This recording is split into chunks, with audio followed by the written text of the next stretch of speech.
If your business feels stuck, it's probably because you're still playing by last year's rules. The market is changing fast, and if you're not adapting, you're falling behind. Let's fix that.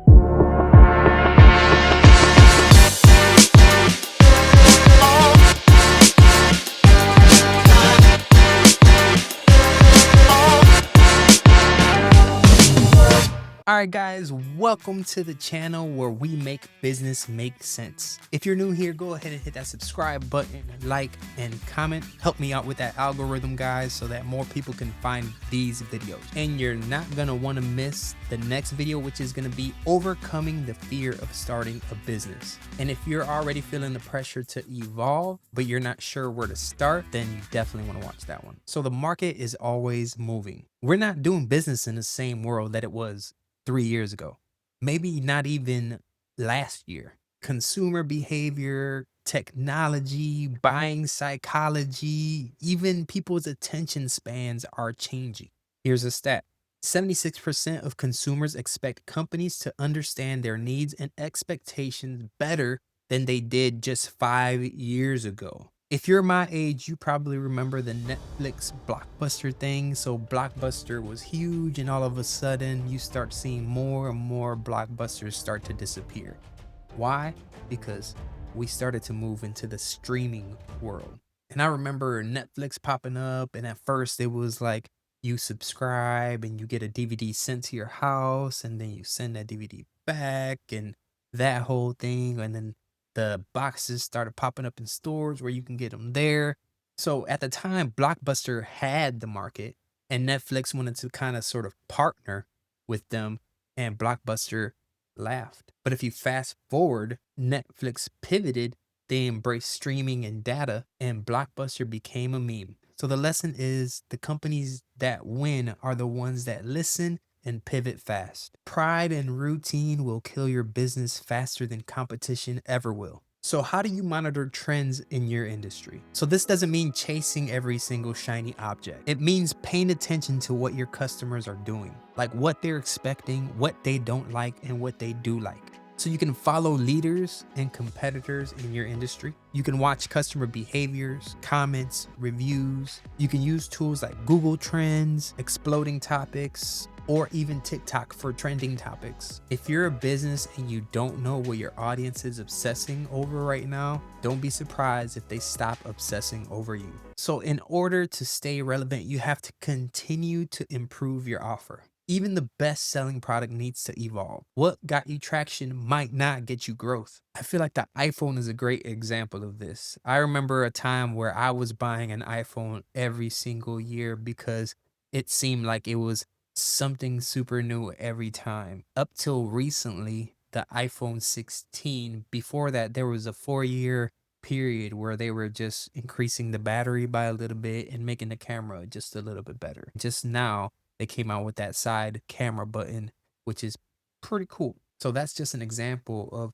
probably something that they had to do because they started to see that, okay, people are not buying iPhones like they used to.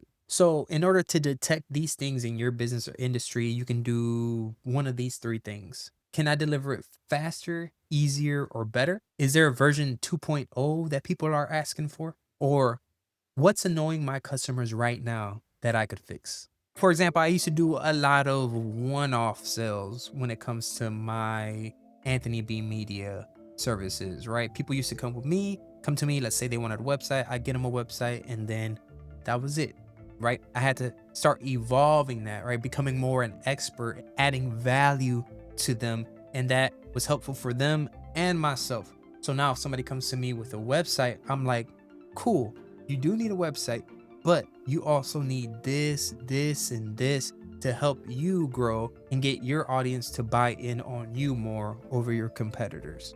So it's slight little tweaks like that. Instead of going from one-offs, selling packages that bring you more income and bring your client more value. Sometimes in order to continue to adapt, you need to embrace technology. This is a huge game changer nowadays. If you're doing things manually right now that can be automated, then you are wasting so much time. If this is you, you can look at tools like Notion, ClickUp, Asana.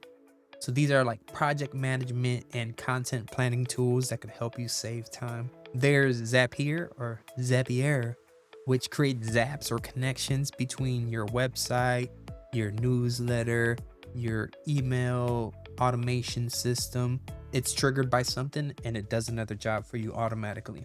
There's also Go High Level, which basically can do all the things: CRM, text messaging, business phone, automations, everything. There's ChatGPT. ChatGPT helps so much with rewriting things, summarizing things, creating things, giving you ideas for things. I highly recommend these tools. And also Canva. I shouldn't even be recommending Canva to you guys because I'm a designer. But if you're a designer even and you're not using Canva to save time, because there's things that I can build on Canva so much faster than I can build on Illustrator or Adobe Photoshop right now, then you're falling behind. So here's a stat. Companies that adopt new technology are 23% more profitable than those that do not. And that's from a Harvard Business Review. Guys, being old school is not a flex anymore. If you can't keep up, you're not charming. You're invisible. I know change feels scary, but it's necessary. So let's be for real. Changing things that you built in the past, systems that you had, can feel kind of like you're burning everything you built down. But you could potentially be in a sinking ship right now. Staying the same is the slowest form of failure. You can do these three things. You can change in small sprints, test, measure, and adjust your systems. And you can keep your audience in the loop. They'll let you know if they like where you're going or what they want to see from you. People don't expect you to be perfect, but they do expect you to stay relevant. So how do I start? Where do I start? Start simple. Here are three things that you can do. Step number one, audit your current system, offers, and branding. Number two, identify what your audience is asking for. Number three, implement one small change this week. Whether it's a new tool, a service tweak, or a content change, start something now. I can see a huge shift happening right now, especially in my field. With all this AI, all these AI videos that are coming out right now, I can see AI getting to a point where businesses are going to be able to create AI videos. But guess what? They're going to need someone to create these AI videos. I can stay the same and be an OG in this video making game and decide I'm just going to be old school and just create videos and stick to what I do and what I know. Or I can learn how to make AI videos for when they get good enough so that businesses are no longer looking for videographers. They're looking for people to make AI videos. I can be one of the people that can provide that. So which one do you want to be? Do you want to stay the same and create the same things that you're doing now and possibly become extinct? Or do you want to grow with the market? I know which one I want to be. So guys, adaptation is a survival skill for a business. The world is moving fast. You don't need to do everything, but you need to keep evolving.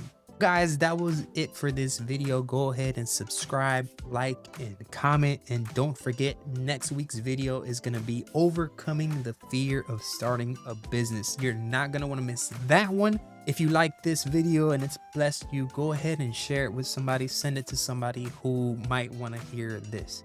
And I'll see you on the next one.